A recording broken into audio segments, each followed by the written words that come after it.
আমরা সবাই তো এমন গল্প শুনেছি তাই না? কোনো একজন উদ্যোক্তা যিনি একটা সাধারণ আইডিয়া দিয়ে লক্ষ লক্ষ টাকা কামিয়েছেন, অথবা কোনো খেলোয়াড় যিনি তার সাফল্যের জন্য এক অদ্ভুত সকালের রুটিনকে কৃতিত্ব দেন। আর এইসব শুনলে আমাদের মাথায় প্রথমেই কি আসে? আরে, ও যা করেছে আমাকেও তো ঠিক সেটাই করতে হবে। কিন্তু ব্যাপারটা কি আসলেই এত সহজ? এই যে পুরনো একটা উপকথা, এটাই কিন্তু আমাদের জন্য একটা বড় সতর্কবার্তা।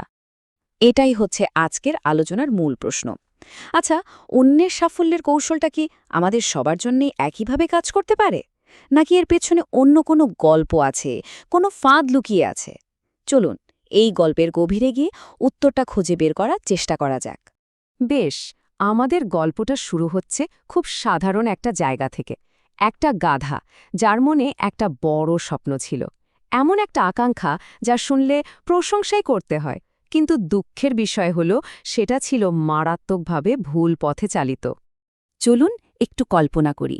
একটা সুন্দর রোদ ঝলমলে দিন, তাজা ঘাসের মিষ্টি গন্ধ, হালকা বাতাস, আর এই বিশাল সবুজ মাঠের মধ্যে একটা কৌতূহলী গাধা আপন মনে ঘুরে বেড়াচ্ছে।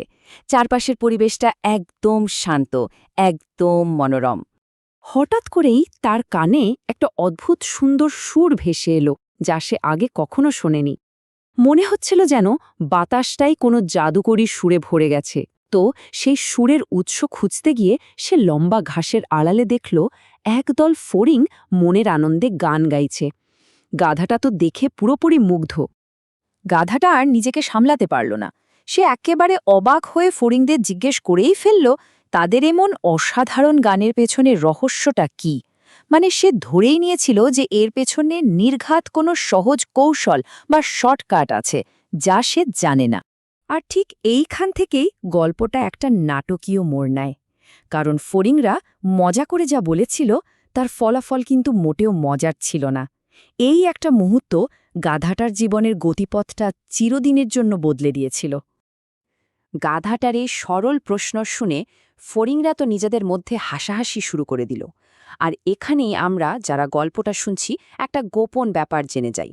আমরা বুঝতে পারছি এরপর কি হতে চলেছে, কিন্তু বেচারা গাধাটা তার কিছুই জানে না। ফড়িংদের মধ্যে একজন বেশ মজা করেই বলে উঠল, ওহো, এ তো খুব সোজা ব্যাপার। আমরা তো শুধু ভোরের শিশির পান করি, আর তাতেই আমাদের গলা এমন সুরেলা হয়ে যায়। কথাটা তারা এমনভাবে বলল যেন এটাই দুনিয়ার সবচেয়ে বড় সত্যি। আর ওই একটা পরামর্শ শুনেই গাধাটা একটা সাংঘাতিক সিদ্ধান্ত নিয়ে ফেলল। সে তার নিজের সাধারণ জ্ঞান, নিজের বিচারবুদ্ধি সবকিছু বিসর্জন দিয়ে একটা ত্রুটিপূর্ণ কৌশলকে মন প্রাণ দিয়ে গ্রহণ করে নিল। ফড়িংদের কথা শুনে গাধার চোখ দুটো যেন আনন্দে চকচক করে উঠল। সে ধরেই নিল যে সাফল্য অর্জনের জন্য সে নিজের প্রকৃতিও বদলে ফেলতে পারে। অন্যদের মতো হওয়ার স্বপ্নে তার নিজের শরীরের চাহিদাগুলো তখন তুচ্ছ মনে হতে লাগল। এই স্লাইডটা কিন্তু খুব গুরুত্বপূর্ণ। দেখুন, ব্যাপারটা শুধু খাদ্যাভ্যাস বদলানোর ছিল না, এটা ছিল বাস্তবতাকে পুরোপুরি অস্বীকার করার মতো। গাধাটা অন্যের সাফল্য নকল করতে গিয়ে নিজের পরিচয়, নিজের অস্তিত্বের মূল ভিত্তিকেই বিসর্জন দিচ্ছিল। একদিকে তার শরীরের জন্য দরকার পুষ্টিকর ঘাস আর খাবার, আর অন্যদিকে সে বেছে নিল এমন কিছু যা তার জন্য বলতে গেলে অর্থহীন। আর এখানে আমাদের গল্পটা তার অবশ্যম্ভাবী দুঃখজনক পরিণতির দিকে এগিয়ে যায়। কারণটা খুবই সহজ।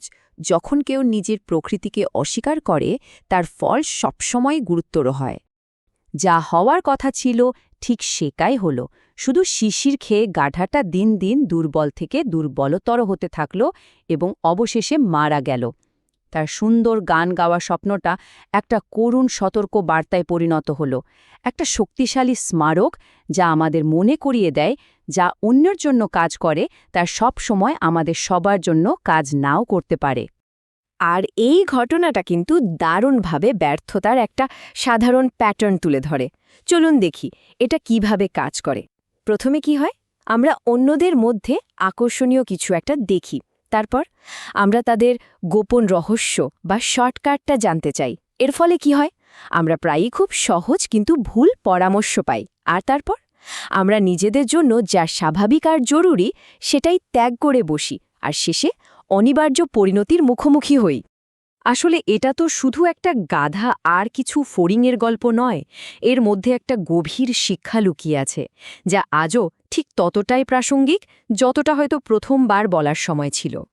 সহজ কথায় বললে, সাফল্যের এমন কোনো এক মাপের সমাধান নেই যা সবার জন্য কাজ করবে। যা একজনের জন্য রকেটের মতো কাজ করে, তা অন্য আরেকজনের জন্য নোংরও হয়ে যেতে পারে। এই শিক্ষা আমাদের এটাই বোঝায় যে নিজের পরিস্থিতি, নিজের প্রকৃতি এবং নিজের প্রয়োজনকে না বুঝে অন্ধভাবে অন্যকে নকল করাটা কতটা বিপজ্জনক হতে পারে। আসল কথা হল নিজের পথটা খুঁজে নেওয়া, অন্যের জুতোয় পা গলানোর চেষ্টা করা নয়। ভাবছেন এটা তো পুরনো দিনের গল্প? একদমই না। আজকের দিনের শিশির আমাদের চারপাশে ছড়িয়ে আছে। যেমন ধরুন বিভিন্ন ফ্যাড ডায়েট।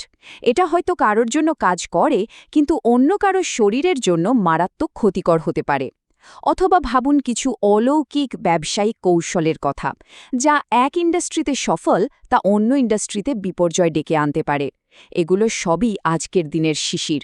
তাই শেষ করার আগে এই প্রশ্নটি সবার জন্য রেখে গেলাম। আমরা কি নিজেদের অনন্য সম্ভাবনাকে বিকশিত করছি, নাকি অন্য কারো সাফল্যের শিশিরের পেছনে ছুটছি? সিদ্ধান্তটা কিন্তু আমাদের নিজেদেরই নিতে হবে।